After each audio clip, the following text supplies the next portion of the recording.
Welcome to the Innovation World podcast. Innovation World is your go-to source for all things innovation, invention, and entrepreneurship. Our website is www.innovationworld.org. Hi, everyone, and welcome to Launch Network. I am Carmen Dinisco, your co-host. I have to always remember to say that, your co-host for today's show of Innovation World. We just filmed an earlier show. It was awesome with one of our young inventors. We have another great show planned for you. I want to bring on a co-host, Miss Julie Shiley. Julie, what's happening? Hey, not a whole lot here. Just looking forward to this podcast and learning what we can about a pretty cool organization that provides some pretty nice curriculum. Yeah, it's really cool. That last show we did was awesome. These inventors are crazy. They are. And one of the reasons I am real excited about today's guest is we have been looking for a great curriculum to use for folks who want to start up their own invention program and have kids like Katie going through the program and creating these wonderful inventions. I mean, she's a serial inventor at grade 3. Today, this year, she's working on her third invention, and that can only be possible through the resourcefulness of educators and good curriculum. And so we've spent some time doing a search, and I think that I think we found what we needed for that kind of fills the gap in our programming for upper elementary and high school curriculum. And I totally agree with you. It's so important to have the right curriculum because you don't want the kids to get discouraged. They're so right on the edge all the time because they're young and they're inventing things like Katie that we had on. I mean, she just wasn't inventing like the next pen holder or something. She was inventing like serious, products that are saving people in the world and things like that. So, I mean, whatever you guys are doing, it's just awesome. So I love it. Yep, I totally agree. And I think that ease of use, not only from a student inventor's perspective, but from an educator's perspective is one of the things that we looked for probably highest on our list. There are some other curriculum out there and, an educator with everything that they have to do, they just have to be able to pick something up and be able to read it over and administer it without doing a lot of research on their end, a lot of other sourcing of materials. And it just has to make sense and flow with what they're already doing in the classroom. And I think that what we're going to talk about today is curriculum that does just that. Well, it's great. Well, let's do the honor to bring them on. I love it. Yeah, I'd like to introduce you to Scott Mann. He is the Director of Education for a wonderful organization called VentureLab. And we ran into VentureLab, I think, about a year, maybe a little longer ago, and have been keeping an eye on them as they developed some of their entrepreneurship curriculum. And specifically, they've taken some time now to develop curriculum that can fit right into an invention program. So without any further ado, Scott, maybe you can tell us a little bit about yourself, a little bit about VentureLab, and about the curriculum we're talking about. Sure thing. Yeah, thanks for having me on. And just kind of maybe jump into y'all's conversation there at the beginning a little bit. Carmine, you mentioned students in that in the process being on the edge. And that's one of the things that VentureLab, the learning from failure and that persistence, and that entrepreneurs, one of their distinguishing factors is they see those moments as opportunities to grow. Wow. And that breakthrough is where that occurs. So we really focus on that mindset component and nurture that through the curriculum, which may be the instructor-facing documents, and also how our student-facing idea journals really explicitly make that connection and help them through those tough moments, because that's what it's about. I totally agree. That's great. It's awesome. I just love what you guys are doing. That's the hard part. So VentureLab started around 5 years ago, and it was the genesis came from Dr. Christal Glangchai, who's the founder of VentureLab. She is herself a PhD in biotechnology, started up a small startup from an invention that she had and patented it, took it through the process, transferred into academia, teaching entrepreneurship within STEM fields, and realized that there was not a lot of women in the room with her. And that the girls that were in her class showed that kind of that societal kind of cultured into them this hesitancy that maybe they shouldn't share their ideas or their ideas weren't good. And she wanted to bring out this courage in girls. So she also started talking to her own 2 5-year-old daughters about these ideas, that their thoughts are valid and they should bring them up in class and do what they could to share what they can. And from that, she got I think it was, she says shortly after that conversation, she got a call from the school that says that her girls were raising their hand more in class. They were involved, and they also had been selling crafts they created on the playground, and could they please stop? I love it. She went into creating some camps that started with girls only focus, but the little brothers were like, hey, this is awesome, I'm missing out. So it quickly became co-ed, and oftentimes in education, best practices for a certain segment or population are best practices for all. And so we really widened this and opened it, and quickly went through iterations from just summer camps to full year curriculums that were both in school. And a next version of our full curriculum that we currently have is very flexible and modular. They can be implemented in after school, or what people call outside of school time. And we're really, really honored and thankful for various donors and support. We're able to offer that curriculum online for free at no cost for those that don't use it for commercial use. And those that do, it's a very low price point. And we have users in all 50 states and over 100 countries. Wow. That's amazing. Yeah, so we're super excited. We know that this next generation of innovators and change makers are out there. They're working from third grade to the kindergartners have great ideas, up into high school, where you really start to see that more of a transition into the secondary, post-secondary education and career development. We think that innovation and entrepreneurship, starting early in this vertical pipeline, are really going to have a positive impact on society at large. Wow. Wow. I know that Julie has some questions for you, but to me, it must be such a great feeling, though, to see this program actually working, to see these kids growing. And I would go crazy just loving to see that work in the right way. You probably love what you're doing. Very much so. Yeah, I'm an educator, 10 years in the classroom, and I was kind of loath to leave my students behind, but this opportunity to scale the impact, it's something that we say that I am an entrepreneur, and that's the proverbial everyone. Just taking that, seeking opportunity, observing it, identified, and just going after it. Wow. Very cool. So, as you were talking about your founder and her reasons for getting involved in this and starting VentureLab, I was thinking about, and her daughters, and the importance of this type of education for daughters. I was thinking back to at my time with the Ohio Invention Convention under Invention League. We had, in 2018, 61 of our invention participants at the state level were female.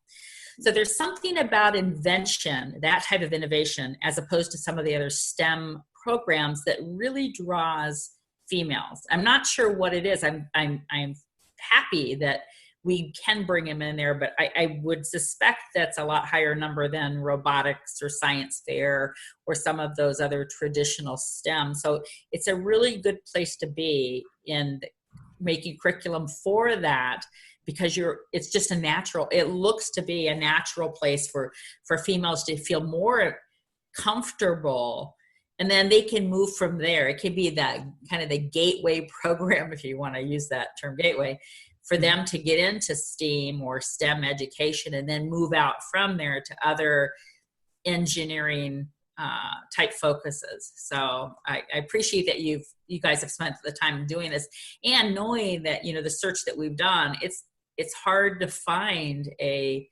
comprehensive curriculum in this area that is both easy to administer and it follows a really logical path through. In our last segment, we had Dr. Jeanette Cooter from a district close to Columbus, Ohio, and she's been in this space for a long time. She's been an educator for 12 years. She is a gifted intervention specialist.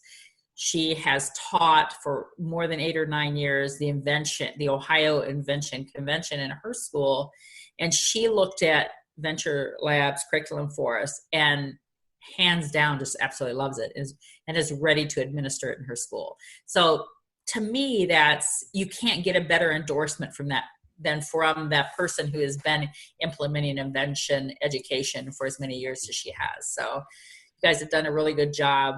I know that right now the upper elementary grades 3 through 8 is available, and I know you're finishing up high school curriculum. Will that be ready by the end of the year, or? Definitely. That is something that been working on with the team of writers, and that our deadline for our first draft coming up, and then we'll have it ready to roll out in January 2020. Okay, great. Really excited about that pathway. And then for educators out there that are interested in starting up their own program, or educators who are doing an intervention program now and want to take a look at the curriculum, one of the ways that you can get a hold of this entrepreneurship curriculum from VentureLab comes in a five session and an 8 session package. So depending on what's going to fit into your particular schedule, you could select one of those. You can reach out to innovationworld.org and look for the STEAM curriculum under resources, and VentureLab will be recommended on that page. You can reach out to us that way. You can also go through VentureLab themselves. And what's the best address to use to get there, Scott? VentureLab.org. And then is there any particular place on the site they would need to look for the 5 and the 8-week session curriculum that's designed for inventing? Yeah, we'll have that on a specific page with connected to Innovation World. And okay. So they can go there through your site. It'll directly link to that. And so innovationworld.org, or you can go to venturelab.org/Innovation World, I believe is what you were putting. Okay. And then the idea journal that comes with the curriculum. Yes. Yes. Yeah. And we're really excited about that, because part of the invention process is keeping a log and tracking that, so you can really reflect and then show learning in those moments that a lot of times people focus on that final prototype or outcome, where the real depth of learning comes within the process. So the idea journal is, it's only the 5 session is only 8 pages. When you print it out, front and back, we made it very compact and light and user-friendly. The 8 session is not many more pieces of paper, and we're very excited to see what kids make with it.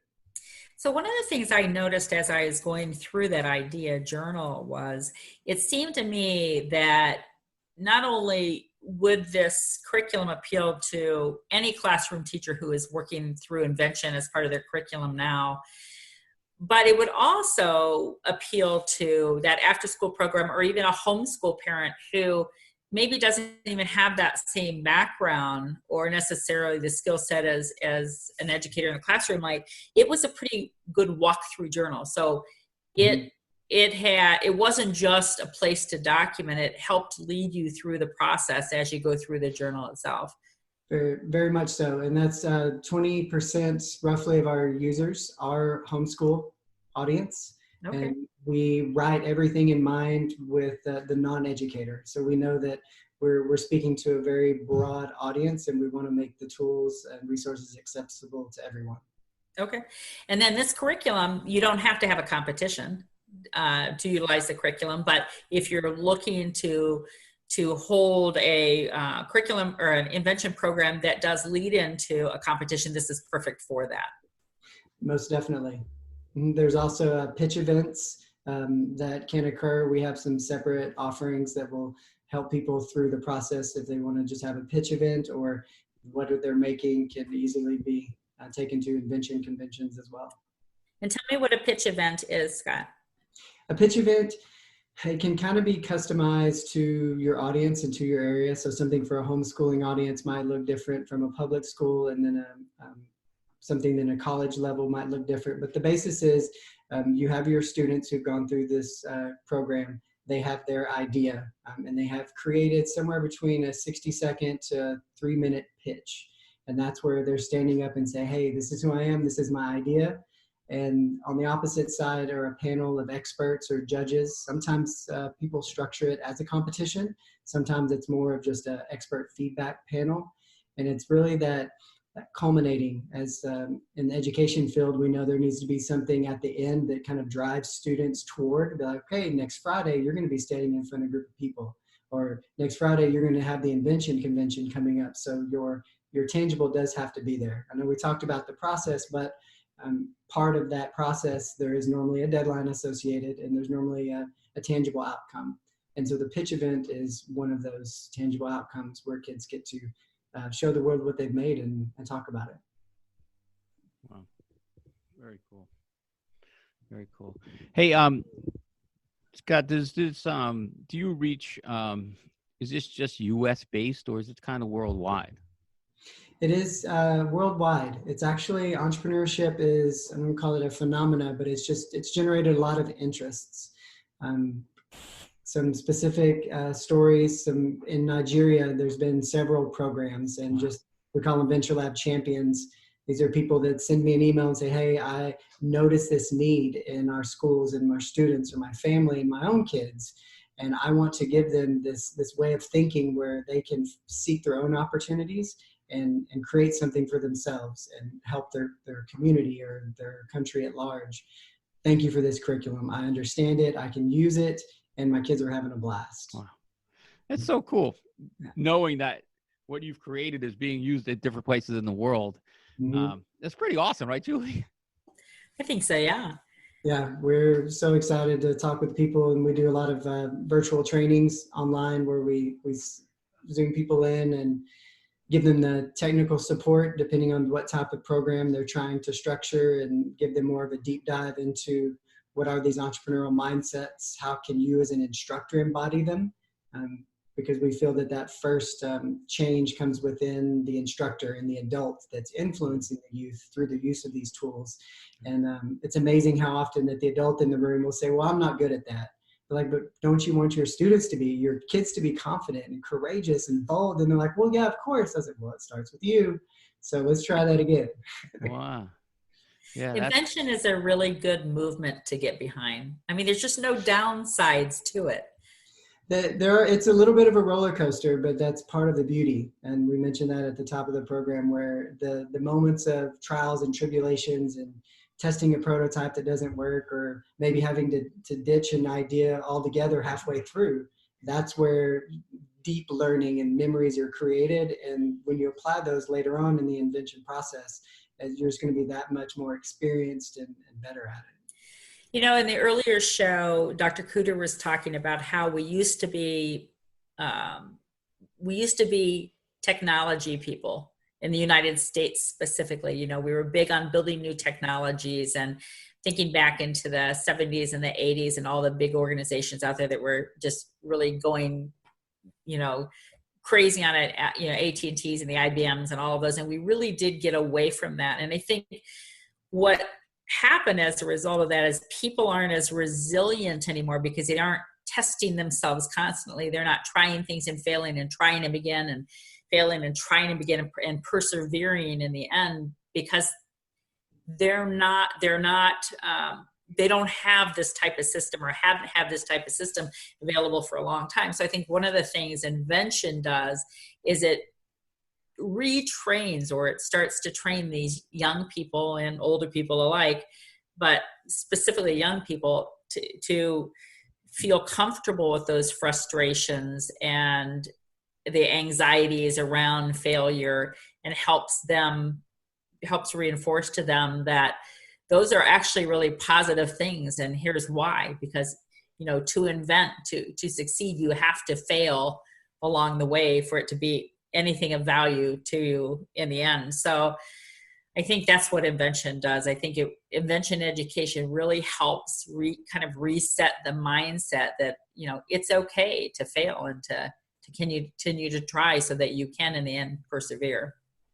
That was a really long blurb, wasn't it? I was going to say, your microphone wasn't on. Can you say that again? No. She's passionate. I love it. So I have a question for you guys. Now, you've each been exposed to some inventions somewhere. What is the invention that sticks out most in your minds? And then I'll tell you the one that sticks out most in my mind. Or if you can't think of one, I'll tell you first. You go ahead, Julie. You prompted us, so you get to go. Okay. So it was many years ago when 3D printers were just hitting the street, and regular people couldn't afford 3D printers when they first started coming out. But this kid, and I'm sorry, I hope his mother never hears this because I can't remember his name right off the top of my head. He created a 3D printer that prints in chocolate, and I'm like, that's for me. That is absolutely for me. I thought, what would be better than going to Hallmark and saying, yeah, I'll sell you this printer. You have somebody bring in an object, we'll make whatever present you want. It would have been ideal. But that was my favorite ever. And I would love to have some chocolate from his 3D printer. Wow, that's going to be hard to top, Scott. Okay, here's mine. And this one, a part of with invention and bringing an idea to the world, you often work in teams. So we say that the entrepreneur has this internal motivation and often a passion for what their idea is and their vision for creating this new something to impact others. But they need a team to do it. They need others. So there were two young ladies around fourth grade, and they both felt passionately about cockroaches, that they did not like them at all. And this was something they wanted to solve. Well, one solution was that they should just be eradicated immediately through any means necessary. And the other was that they just can't live in my house. So there was a back and forth, and it was a several day experience that we created, but they went for a full day in debate and like finding sources and just ethical questions. It was such a great discussion. And in the end, the product was a very simple, elegant solution. It was a long stick, so you didn't have to get close. One end was pointed for the elimination part, and the other was a trap, so you could scoop it up and take it outside. And they were both elated and just so proud, standing up there when they were doing their pitch and describing how they'd gone through this process. And that's probably one of my favorites, seeing that experience. Yeah, that is good because they had to have a discussion and work together, not just about the invention. That's the pretty cool. Communication and collaboration component is huge, and so that's something that we also try to build into our experiences that we create. Great example. Yeah, that's awesome. And Julie, I do want to mention that it's so great that you talked about working through failures. It's so important. That's one of the reasons we love invention so much, is that with every misstep, we learn so much, and we know that it's going to be a certain amount of missteps before we have a positive movement forward. So it's just calculating how many missteps it's going to be. So it's nothing to worry about. We tell everyone is nothing to worry about with failures and trying again. I think it was great what you said. So Carmine, and your favorite invention, Carmine? My favorite invention? Oh man, that's a tough one. We've gone through so many. One of the ones that sticks out of my mind was a stitchless suture for people that get cuts, long slits or cuts on their body. A young inventor brought it to us. We brought it to a doctor that we knew, and moved it forward fairly quickly. It's probably going to hit the market. It's actually being tested right now in Europe. So it's a stitchless suture system that sticks to your skin and pulls the cuts together, and it works flawlessly. Wow, that's wonderful. Yeah. Nice. So, and the pizza ordering system. That's what I was gonna. They're right on. They're right. I don't know which one's better. That's good. So okay, good. So I think we're kind of going to start closing the show up. And Scott, I appreciate you being on, and I know that Julie spoke about how to get in contact with you. Is there any target or your program kind of works for all kinds of schools? Is there organizations that it would work for also? Definitely. So that in school and out of school, the out of school is a really big bucket, and there's a lot of people in it. So we partnered with many educations, national, international, from UNESCO down to Girl Scouts USA, local Girl Scout troops, 4-H in various states, and then other just nonprofits that are just bringing this message of innovation and entrepreneurship. It's great. It's awesome. Very cool. Well, again, I appreciate you being on. I love what you guys are doing. And I know that we'll probably be going to be talking a lot as we move the innovation world forward. We're going to be doing a lot of things. So I'm sure we'll be working with you guys. Right, Julie? Absolutely. All right. Yeah. Very good. Very good. Okay. Let's talk again. Oh, no problem at all. So we're going to start closing the show up. For all you listeners out there, please go on out to innovationworld.org to learn more about what we're doing, what's going on, and the future events. And for myself, Carmen Disco, for Julie Scheibe, we thank you for listening, and we'll catch you next time on Innovation World. You all take care. Thank you for joining us today for the Innovation World podcast on the Launch Network. Innovation World is your go-to source for all things innovation, invention, and entrepreneurship. Our website is www.innovationworld.org.